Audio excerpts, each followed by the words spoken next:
Comenzamos ahora con Primera Voz en Radio Voz. Primera Voz. Estamos en Primera Voz, el espacio donde las voces se escuchan y las opiniones cuentan. Hoy, como cada emisión, se compartirán diferentes puntos de vista sobre distintos temas que invitan a reflexionar, debatir y, ¿por qué no?, a cuestionar. Ponte cómodo, sube el volumen y acompáñanos en este recorrido de ideas. Comenzamos. Niños perdidos en Ecuador cuando la realidad supera la ficción. En Ecuador todos los días desaparece al menos 2, 3 niños y nadie habla de eso. A veces aparece la noticia, a veces ni siquiera eso. ¿Y saben qué es lo más doloroso? Que cuando un niño desaparece, el país no se detiene. Las clases siguen, la televisión sigue, ya está realmente normalizado. Pero para esa familia, ¿qué significa? El tiempo se congela, los años se vuelven décadas, pesados. Por eso hoy quiero hablarles de eso, de la desaparición de niños, adolescentes, de las personas en general en Ecuador, en nuestro país. Porque si ese país no quiere ver la realidad, yo sí la voy a mostrar. En este momento vamos a visualizar lo que es los datos oficiales del gobierno. Si los mismos que muchas veces prefieren guardar silencio, los menores entre 12 y 17 años, según los datos, son los que más desaparecen. Quiere decir los menores de edad. ¿Por qué? Porque son más vulnerables, porque pueden ser mayormente manipulados. ¿Y en dónde? En Guayas, en Pichincha, en Manabí, en su mayoría. Recordemos que no son cifras, no estamos hablando de cifras, estamos hablando de niños. Pero cuando sus padres van a denunciar, ¿qué escuchan? Seguramente se fue con el novio, ya va a volver, tranquila, capaz se escapó por algún problema familiar o algún problema en casa. No los buscan, los juzgan, se pierde el tiempo y mientras tanto esa niña, ese niño puede estar siendo víctima de explotación o de abuso. Aquí tenemos un caso donde desapareció Lenny, un niño muy pequeño, y su testigo dice lo siguiente: Elvia dice que consultó el proceso que se debía seguir, pero ¿qué pasó primero? Nadie dijo nada, nadie le dijo cómo debía hacerlo. Ella realizó la denuncia, el agente de INAPEN le dijo, ya lo subimos a la alerta Emilia a tu bebé. Pero eso ¿qué? Nunca ocurrió. Le mintieron y le dijeron que ya estaba incluso buscando al niño.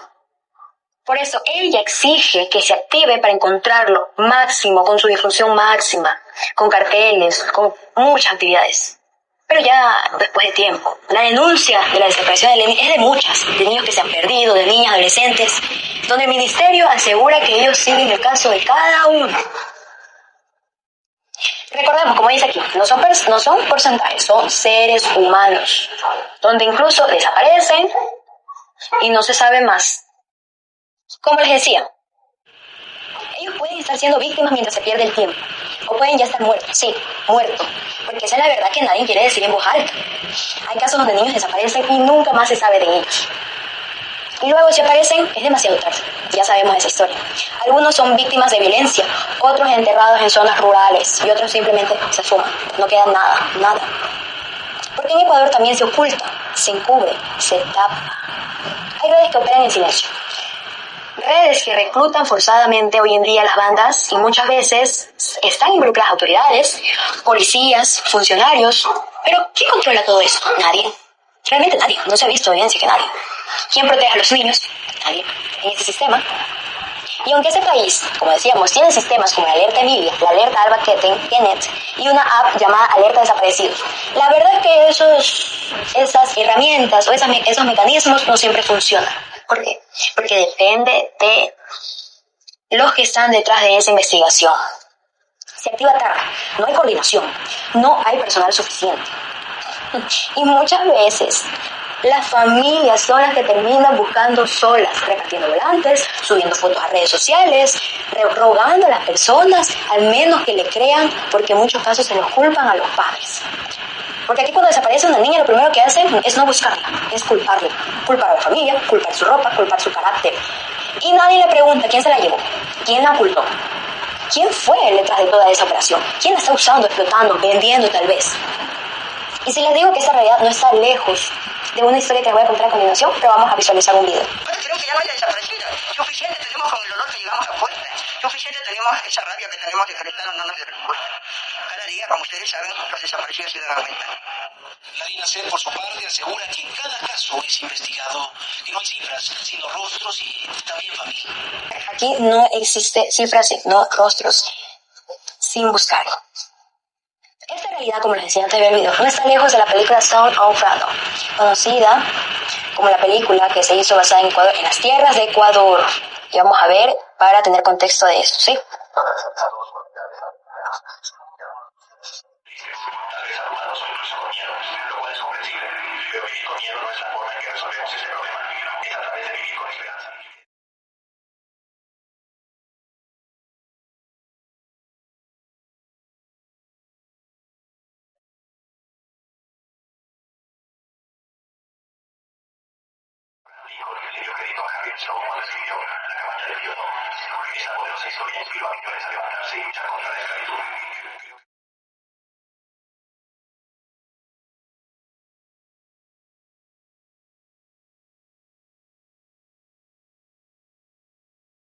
Se puede decir que esa película le está faltando como país, fallando desde el sistema, fallando como seres humanos.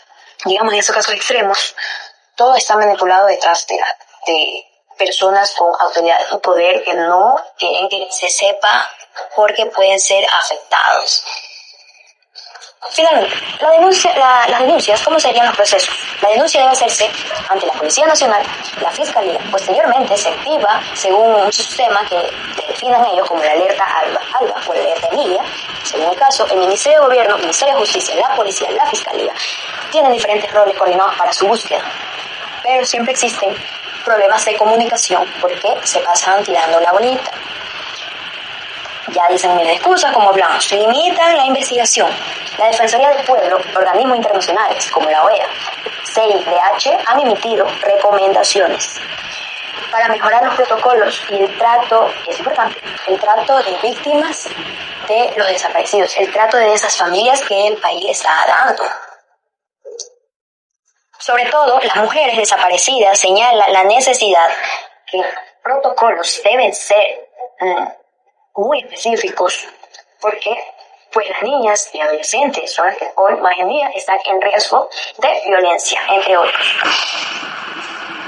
Las familias siempre van a enfrentar un obstáculo, pero al final de ese camino, la historia, el final sigue siendo el mismo. No hay un antes y un después, una respuesta. No hay, simplemente esas familias tienen una luz y una esperanza diaria de tener una respuesta, un milagro, que en muchos casos lo hizo, pero porque se les ha salido de las manos, de esa manipulación de información, del proceso. Se podría decir que falta capacitación, equipamiento de policías, fiscales, la difusión de la información, cómo están manejando esta situación.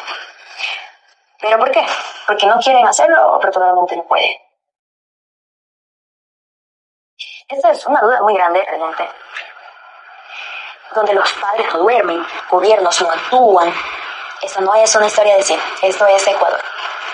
Mientras no hagamos algo como ciudadanos, como humanos, a reflexionar, a pensar sobre esta situación, a no seguir el tomatismo, no seguir siendo un hombre masa, seguiremos fallándonos a nosotros como país, como símbolos patrios de valores. Yo elijo hoy en día no callar. Porque si hoy desaparece un niño que no conoces, mañana puede ser tu hermano, tu prima, tu hijo, un familiar. Yo no quiero normalizar esto, yo no voy a callar. Y tú, y ustedes, televidentes, van a hacerlo. Porque cuando un niño desaparece, alguien lo busca con urgencia. Se vuelve un silencio que se desvanece con el tiempo. Porque cuando una madre va a la policía, ni siquiera le presta la mayor importancia. ¿Hasta cuándo vamos a mirar al otro lado? ¿Hasta cuándo vamos a evitar esto? En ese país que los niños se pierden, desaparecen, los terribles personas que se llevan y nunca más vuelven, que sus nombres ni siquiera aparecen en la televisión, ni siquiera salen a la luz, porque no son importantes. ¿Dónde están los protocolos? ¿Dónde está el seguimiento a esa denuncia? ¿Por qué no tenemos cifras cada mes actualizadas? ¿Por qué no nos informan? ¿Por qué no da una buena intención a esta situación que se está presentando? Yo no vengo a estar del lado de nadie. Aquí yo no vengo a dar soluciones, pero sí quiero decir lo que tú también piensas y no te atreves a decir. Bienvenidos a Radio Voz. el espacio donde analizaremos las realidades que nos afectan como sociedad. Hoy abordaremos una problemática que golpea a miles de ecuatorianos, como lo es la crisis del sistema de salud pública. Como conocemos, hay hospitales sin insumos, falta del personal médico y un brote de muchas enfermedades prevenibles. Eh, Estas son algunas de las señales de un sistema que clama por una atención urgente. Pregunto, ¿cómo llegamos a este punto? ¿Qué responsabilidades tiene el Estado ecuatoriano? Acompáñenme en este análisis. Como sabemos, los brotes de enfermedades son prevenibles. A inicios de este año, Ecuador enfrentó el peor brote de tosferina del siglo, con un total de 300 casos reportados, y es preocupante porque muchos fueron en niños pequeños. ¿Cómo es posible que una enfermedad prevenible resurja de esta forma?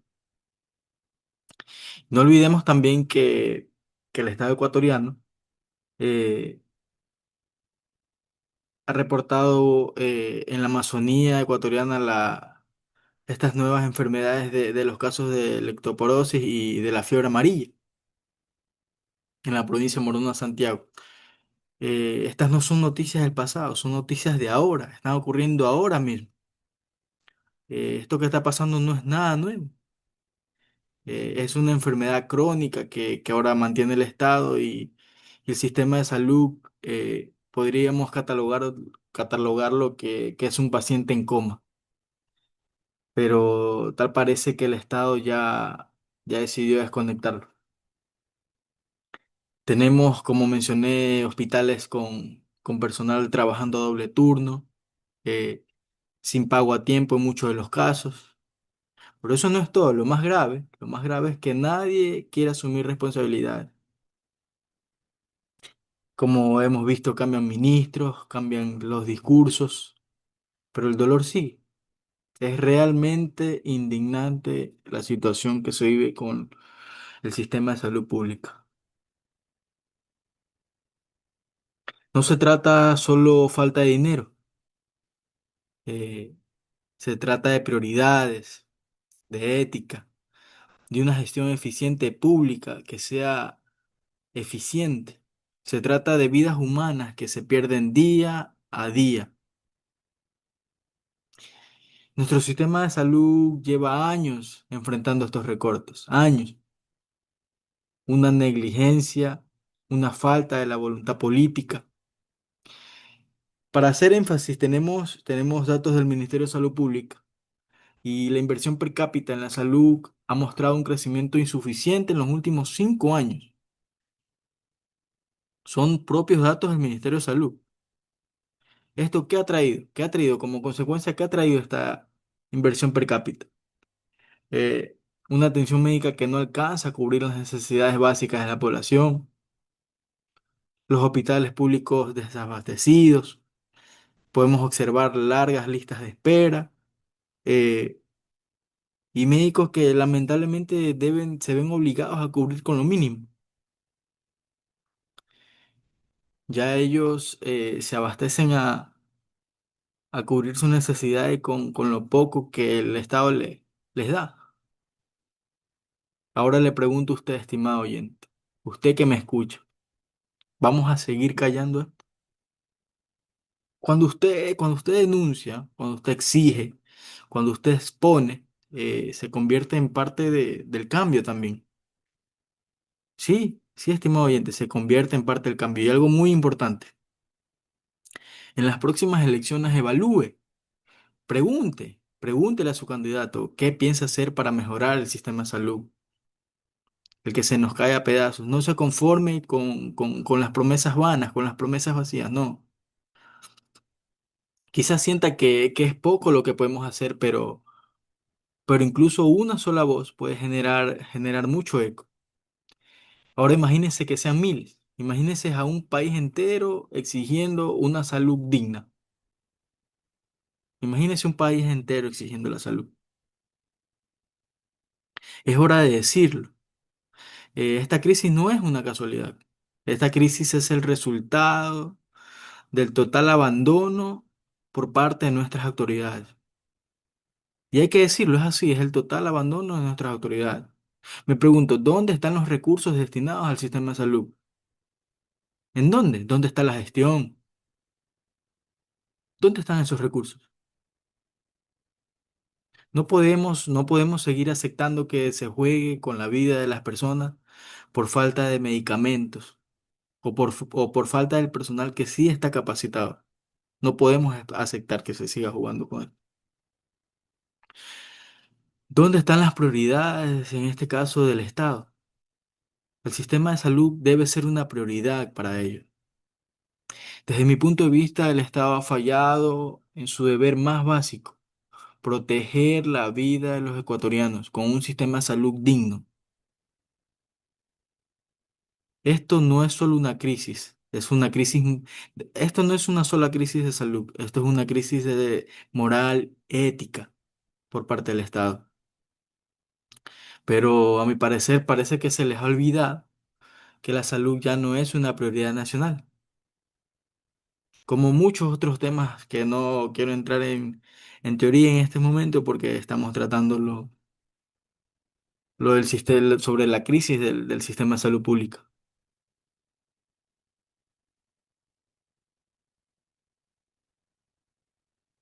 Debería ser una prioridad nacional para el Estado ecuatoriano, vuelvo y repito, una prioridad nacional. Hoy hemos visto cómo el sistema de salud de nuestro país ecuatoriano atraviesa sus peores etapas, enfrentándose día a día al miedo, a la soledad y al desamparo por parte de nuestras autoridades.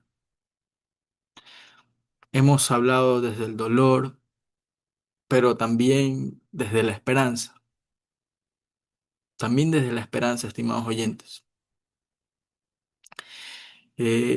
Cabe recalcar que no es por falta de médicos valientes, no, nuestros médicos están ahí.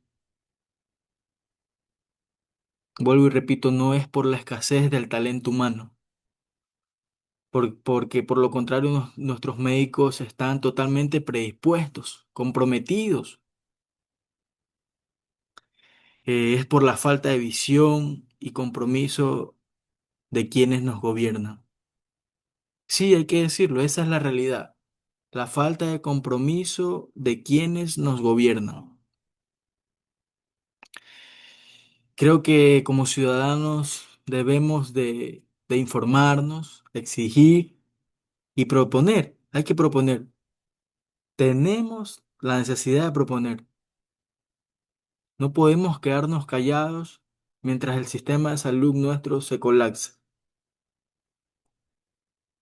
Debemos de tener en cuenta que la salud no es un lujo. No, estimados oyentes, la salud no es un lujo. Es un derecho de todos nosotros. Es un derecho. Es un derecho que no se mendiga, se exige. Por lo contrario, se exige. Ese es el sistema de salud. Merecemos como ecuatorianos un sistema de salud digno por parte de nuestras autoridades. Esperemos y tomen cartas en el asunto, hagan énfasis en el sistema de salud que hoy en día tenemos y puedan corregir todos los errores que se vienen suscitando día tras día. Recordemos que opinar también es construir un país mejor y hoy lo hemos hecho. Hemos opinado desde el dolor, pero también desde la esperanza.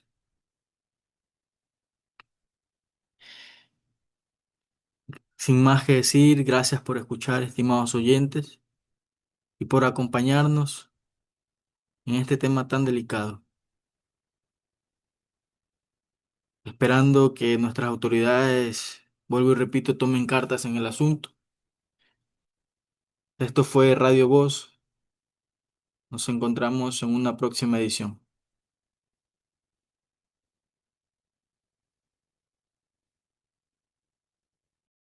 Estamos en Radio Voz y hoy vengo a hablar de un caso muy serio. Vengo a hablar de una verdad que nos rodea, pero que a veces nos negamos a ver. Hay niños y adolescentes de Guayaquil que están siendo reclutados por bandas criminales, como las Águilas. Esto no son solamente palabras ni tampoco una historia. Es una realidad que ocurre en barrios como en el Paraíso de la Flor, la Nueva Prosperina, Bastión Popular, Sociovivienda, lugares donde la niñez queda atrapada, vive atrapada entre la pobreza, el abandono y la violencia. Y yo me pregunto, ¿qué clase de sociedad estamos construyendo?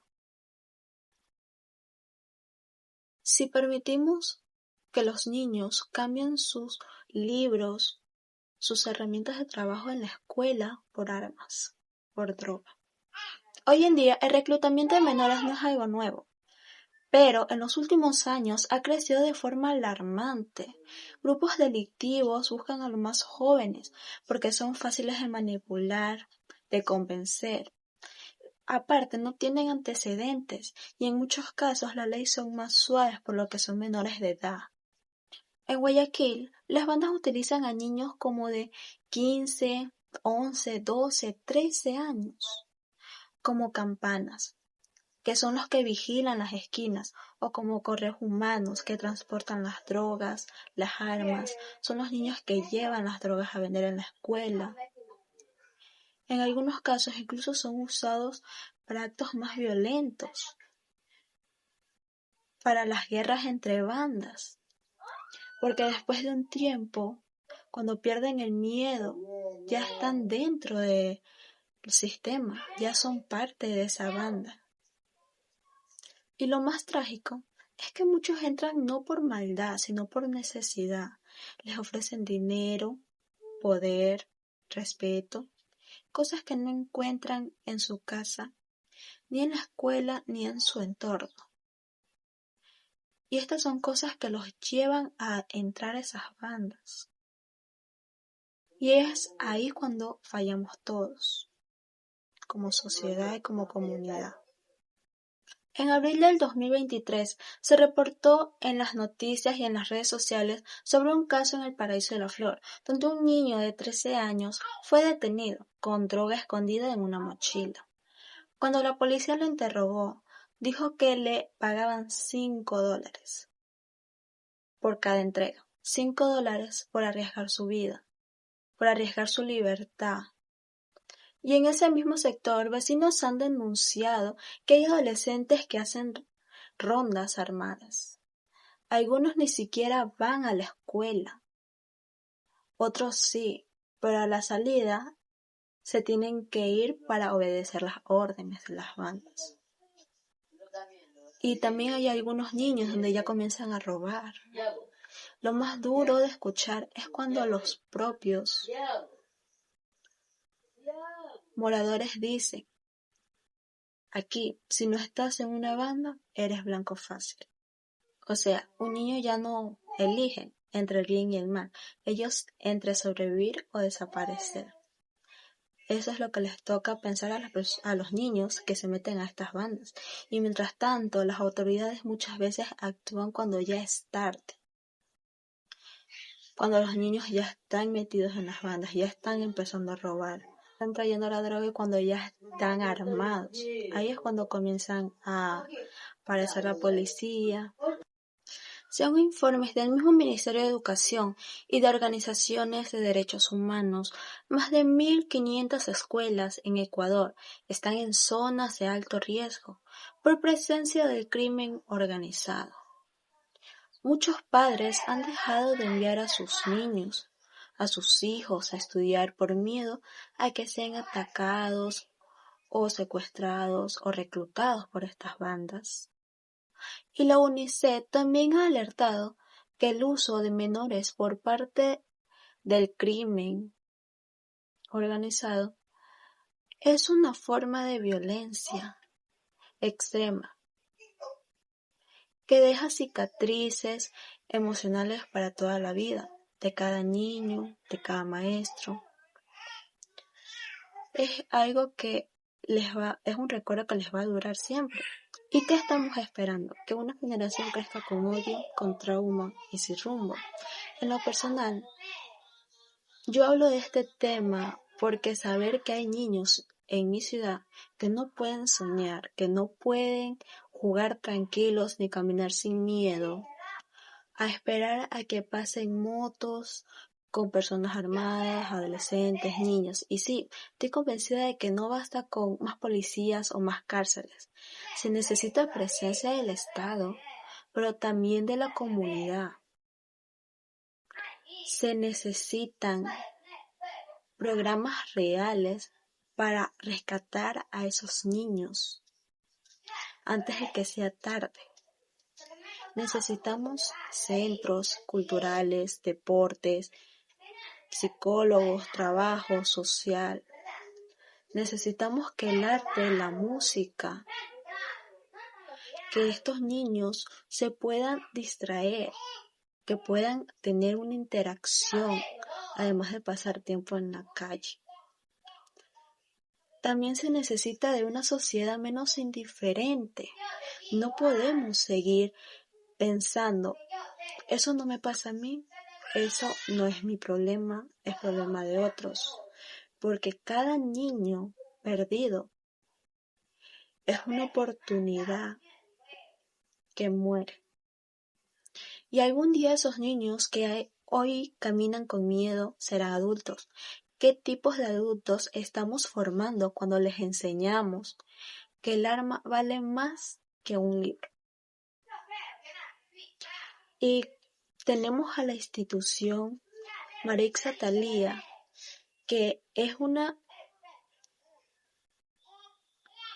plantel que ha resultado víctima de estas bandas criminales, porque le han llegado noticias alarmantes, amenazas, diciendo que van a secuestrar a los profesores, que se van a llevar a los niños, o les llegan notificaciones cuando va a haber guerra entre las bandas, y todo eso ven los niños. Y mayor parte entre estas bandas son los niños reclutados, porque cuando las bandas se pelean y es cuando hay escasez, es cuando empiezan a reclutar a estos niños, porque son más fáciles de manejar, son más fáciles de manipular, y de esta forma es que aumenta la reclutación de estos niños en estas bandas. Y esto es un tema muy serio. Muchas gracias. Buenas tardes con todos, estamos en este programa especial La Voz y el día de hoy vamos a hablar sobre los muros comerciales, el proteccionismo de Estados Unidos y su impacto en el mundo. Aunque parezca un tema bastante complicado y muy técnico, puede afectar directamente a nuestra economía, nuestros empleos y nuestros precios. La política arancelaria de Estados Unidos, que pasa como la primera potencia, ¿no? Primera potencia del mundo, que impone esas barreras comerciales. ¿Quién se beneficia de todo esto? ¿Quién se beneficia del proteccionismo y qué consecuencias tiene para el resto del planeta? Desde el 2018, Donald Trump inició su guerra comercial contra China. Los aranceles volvieron a ocupar el lugar central de la política exterior de Estados Unidos. Lo que empezó como una medida contra el desequilibrio comercial, pronto se extendió a productos europeos, latinoamericanos, incluso a los aliados históricos. En 2024, Donald Trump volvió al escenario político y con propuestas muy similares, ¿no? Aranceles generales del 10% a todas las importaciones, pero el 60% específicamente a China. ¿Qué va a pasar, no? Obviamente va a hacer o a generar una respuesta de China. Y China respondió con nuevos aranceles altos, así como está comenzando esta guerra comercial en donde se dice que se protege la industria y el empleo estadounidense. Sin embargo, los resultados no siempre han sido los esperados, ¿no? Aumentos de precios para los consumidores, represalias a otros países, tensiones diplomáticas y una mayor incertidumbre para las cadenas de suministro global. ¿Ok? Desde mi punto de vista, la política de aranceles generalizados no solo es ineficaz, sino también muy peligrosa. Primero, porque el proteccionismo no resuelve los problemas estructurales de una economía. En lugar de invertir en educación, en tecnología, en cosas para mejorar esto, se recurre a castigar al extranjero. Por lo que termina ocurriendo que los productos se encarezcan, los productos se encarezcan y también, no solo eso, sino los consumidores. Esto quiere decir que solo los ciudadanos comunes pueden pagar estas cosas. Un ejemplo claro es tras los aranceles del acero y el aluminio, muchas empresas estadounidenses vieron aumentar sus costos de producción y tuvieron que despedir personal. Esto genera medidas que generan una respuesta en cadena, ¿no? Cuando Estados Unidos impone aranceles, otros países también ponen los suyos. Aquí podemos ver, Trump inicia la guerra comercial de aranceles récord. Podemos ver a qué países les ha impuesto el 10% de arancel, el 11% de arancel, a cuáles les ha puesto más del 25%, a qué países les ha impuesto más del 40%, ¿no? Iniciando así una guerra comercial donde todos pierden. La OMC ha advertido que este tipo de políticas dañan especialmente a los países más vulnerables, ¿no? Como los que es nosotros, los países que no son los países potencias como lo son China, Estados Unidos, Rusia, Canadá, no. ¿Qué hace? Nos pone más vulnerables a nosotros. Y esto de aquí solo provoca una inestabilidad en el comercio internacional, porque contradicen el discurso de cooperación y globalización que había predominado durante muchas décadas.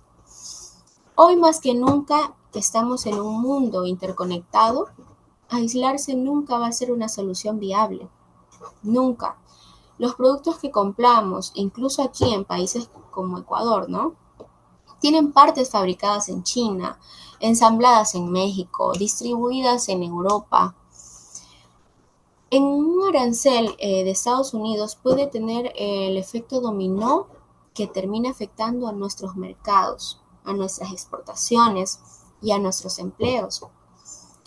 Porque este enfoque ignora la necesidad de una reforma real del comercio internacional, basada en una equidad y la sostenibilidad, ¿no? En lugar de subir muros, deberíamos pensar en cómo llegar a lograr tener unas reglas comerciales justas que beneficien a todos y no solo a las potencias, ¿no? La política arancelaria impulsada por Donald Trump y otros países, otros líderes potencialistas, es una receta antigua para problemas nuevos. No solo no resuelve el déficit comercial de Estados Unidos, sino que también agrava las tensiones internacionales, encarecen la vida cotidiana y empobrecen a los países débiles. Como podemos ver ahora mismo en la imagen de donde dice que los aranceles de Ecuador, el 10%, nosotros exportamos banano, cacao, camarón. Todos esos productos son los que más se han visto afectados, ¿no? Por este mínimo arancel de 10%, ¿no? Imagínate que sería un 60, un 125% como lo que están teniendo ahora mismo esa disputa Estados Unidos y China. Entonces, no solo no resuelve el déficit comercial de Estados Unidos, sino que también agrava las relaciones internacionales, encarece la vida cotidiana, empobrece a los países más débiles. Es un enfoque que no solo no nos favorece a nosotros, sino que favorece al populismo económico, pero pone en riesgo la estabilidad global. ¿Qué pasa cuando se ponen en este tipo de disputas los países potencias? Entre ellos sienten o creen que no están creando un efecto dominó, pero sí lo está haciendo. ¿Por qué? Porque ellos podrán sostenerse por un tiempo eso, pero van a llegar a un punto en el que no van a poder sostener lo que se están subiendo. Entonces, no solo afectan las relaciones entre ellos, sino también nos afectan a nosotros los países que no estamos tan desarrollados como ellos, los países potencias, ¿no? Con esto quiero cerrar y quiero preguntarles a ustedes, ¿en qué mundo o qué mundo queremos construir? ¿Uno en que cada país actúe solo y cierre las puertas al mundo? ¿O uno en el que promueva la cooperación, la innovación y la búsqueda de soluciones comunes, en el que nos favorezcan a todos, ¿no? Las barreras comerciales no solo detienen productos, detienen ideas, detienen alianzas, detienen el progreso. El verdadero liderazgo global no se mide por cuántos aranceles uno pone, sino por cuántos acuerdos uno se puede construir, ¿no? Enfrente a una economía global interdependiente, solo hay una solución, y es la de trabajar juntos. Los aranceles impuestos por potencias como Estados Unidos no han sido unas simples herramientas económicas, han sido señales claras de que un mundo se fragmenta.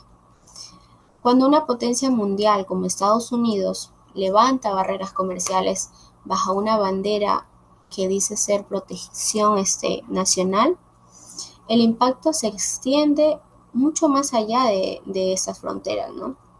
Los países en desarrollo dependen mucho, en gran medida, de exportaciones para sostener sus economías, así como nosotros nos vemos afectados por estos aranceles cuando exportamos el camarón, el banano y todas estas cosas que exportamos. ¿Qué pasa? Nosotros no tenemos un poder para poder negociar en igualdad de condiciones y terminan pagando los platos rotos los países minoristas como nosotros, los países que están más afectados. ¿Qué pasa? Comienzan con esos aranceles y lo que vemos es una profundización de desigualdad global. Mientras unos protegen sus industrias, otros vemos desplomar nuestros ingresos, nuestros empleos y nuestra estabilidad, por decirse así, ¿no? Además, esta lógica de cada quien por su lado rompe la idea de cooperación internacional que alguna vez se llevó a tener, ¿no? Llevó a que tengamos un crecimiento compartido, una promesa que es lo que teníamos, ¿no? Las tensiones entre las potencias mundiales de Estados Unidos y China, exacerbadas por aranceles y represalias, no solo afectan a estas economías, sino que arrastran a todo el sistema global hacia una dinámica de competencia feroz y desconfianza permanente. Y en medio de todo, los países más vulnerables quedan más aislados, con menos acceso a mercados, a tecnologías y a oportunidades reales de desarrollo. Los aranceles no solo son cifras de una planilla, son decisiones políticas que están redefiniendo quién gana, quién pierde en todo ese nuevo orden mundial, ¿no? Y por ahora la balanza no solo está cayendo del lado de los que más lo necesitan, sino que nos están perjudicando demasiado y ellos están creando una controversia que puede llevar décadas de soluciones. Muchas gracias. Hola, ¿qué tal? Bienvenidos a Radio Voz. Mi nombre es Juan Montoya y hoy vengo a dar mi opinión sobre el caso de los 11 militares que lastimosamente perdieron en Alto Cuino la vida. Bueno, para comenzar, este caso está lleno de muchas versiones. Este caso, la verdad que es una incertidumbre. para muchas personas, para mucho de todo el pueblo ecuatoriano, porque el por qué, bueno, mucha incertidumbre porque se hacen preguntas de cómo sabían este grupo de terroristas, podríamos decirle, que se estaba haciendo un operativo en ese lugar, quién habrá filtrado la información, son muchas preguntas que se hacen, ¿no? Bueno, y para comenzar, la verdad que este caso es un caso que no puede quedar impugne, creo que son seres humanos y la verdad que es un caso que apena muchísimo y refleja en cómo tampoco se puede ni siquiera confiar entre los mismos militares, ¿no? Bueno, para comenzar, voy a compartir, pues bueno, la pantalla para una de las primeras fuentes, de las primeras pruebas, que en este caso es en Primicias S, donde el Henry Delgado, el comandante general del ejército, dio a conocer que este operativo se tenía que haber hecho en la última semana de abril.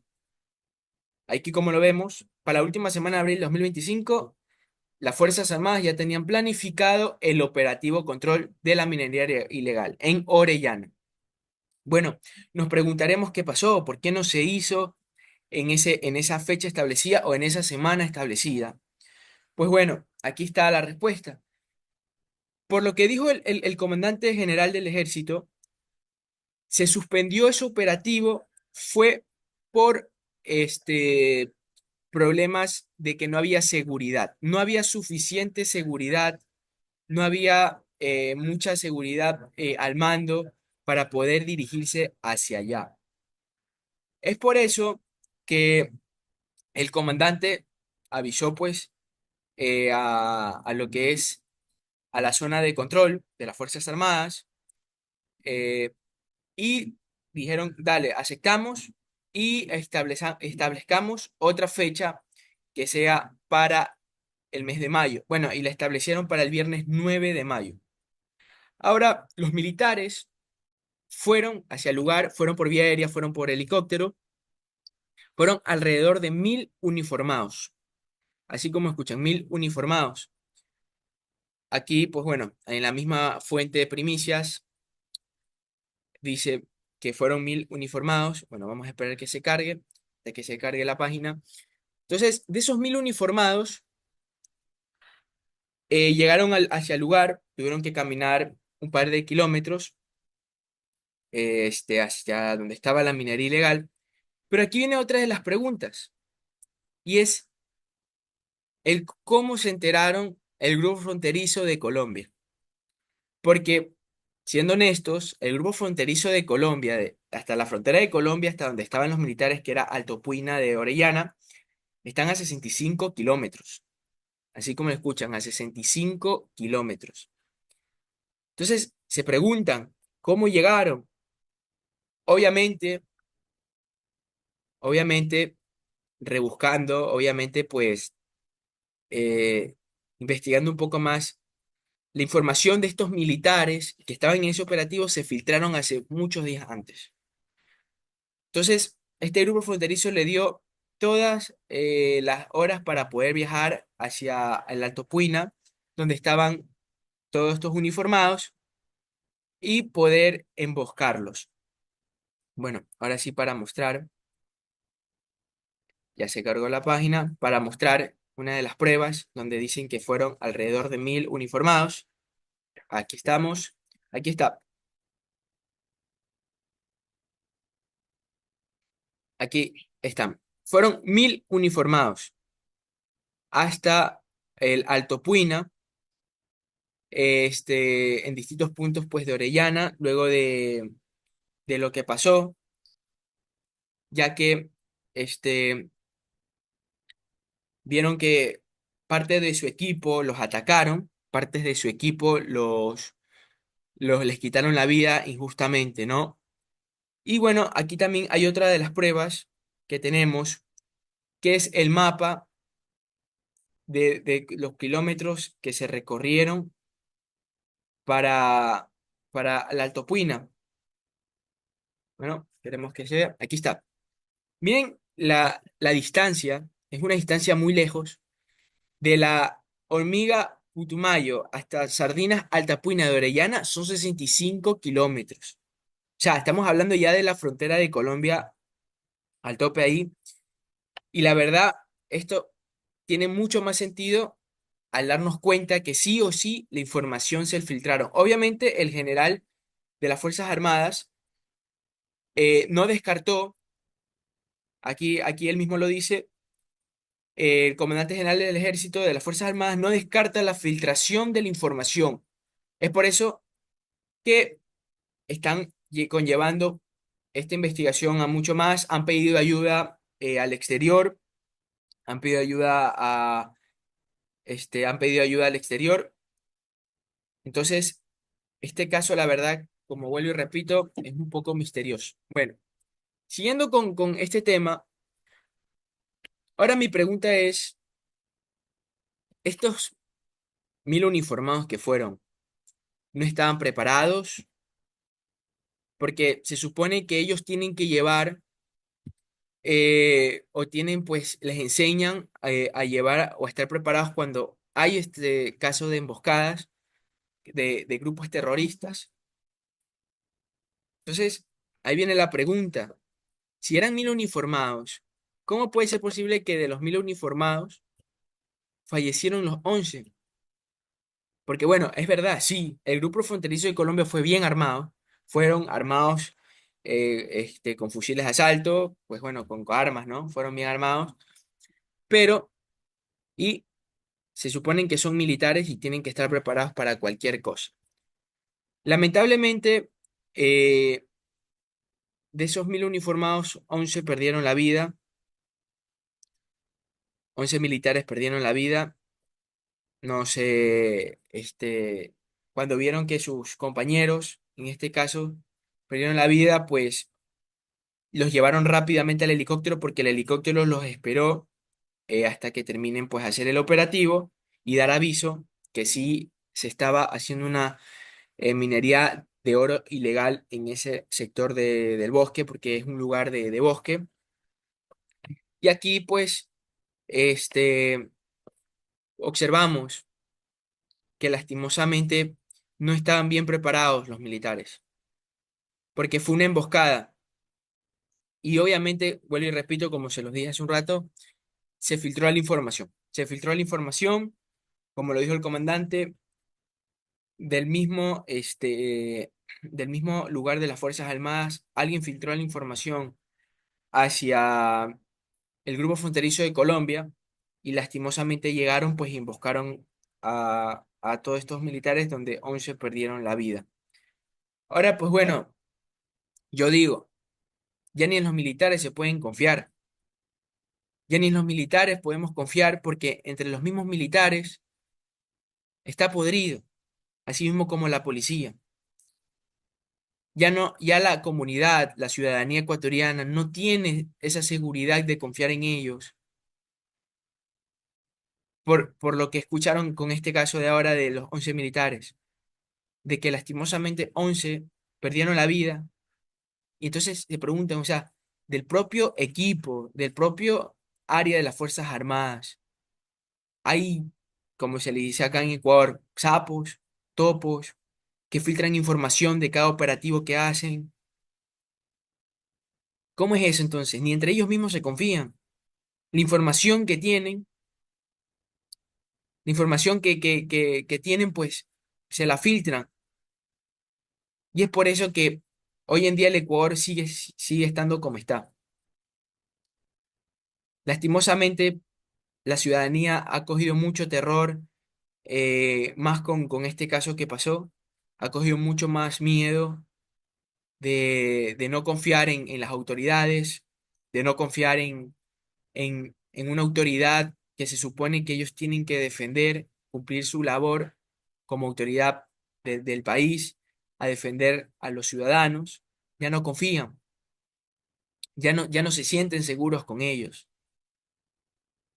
Entonces, nos preguntamos nosotros, ¿cómo podemos confiar? ¿Cómo se puede confiar si esto no va a cambiar? Está complicado. La situación del país está complicada.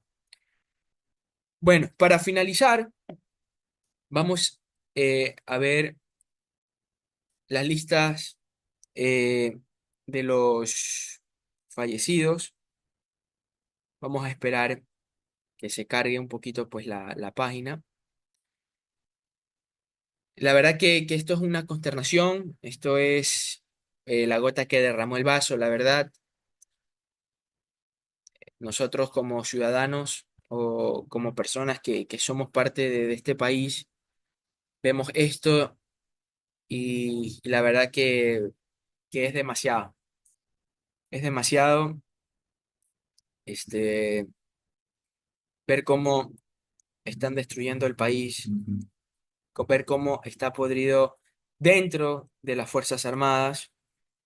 La verdad que esto es impresionante. Bueno, vamos a ver el nombre de cada uno de los 11 militares fallecidos. A ver, aquí vamos desde el primero. Son Héctor Marcelo Muyo Bravo, sargento segundo de Ingeniería. Walter William Andrago Tuapanta, cabo primero de Infantería. Diego Orlando Lomas Ramírez, cabo segundo de Infantería. Víctor Adrián Vera Minga, cabo segundo de Caballería Blindada. Anthony Brian González Cachín, cabo segundo de Infantería. Daniel Javier Caiza Torres, cabo segundo de Infantería también. Jefferson Iván Alvarado Cerda, cabo segundo de Infantería.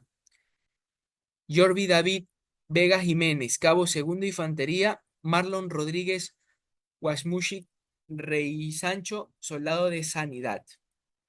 O sea, aquí podemos ver la lista de los 11 militares que lastimosamente fallecieron. La verdad que esto es una consternación. Lo único que podemos pedirle a las autoridades, que sí son, las pocas autoridades que quedan, que son honestas, que este caso no quede impune, que investiguen a fondo, que investiguen a fondo que quién filtró la información, quién estropeó este operativo y el por qué lo hizo. Esta ha sido mi opinión. Soy Juan Montoya para La Voz Radio. Muchas gracias. Y así llegamos al final de otro encuentro en Programa Voz, donde la palabra tiene poder y cada opinión construye. Gracias por acompañarnos y por ser parte de este programa. Recuerda que aquí en Radio Voz su opinión también importa. Hasta la próxima. Radio Voz, información que importa, voces que cuentan.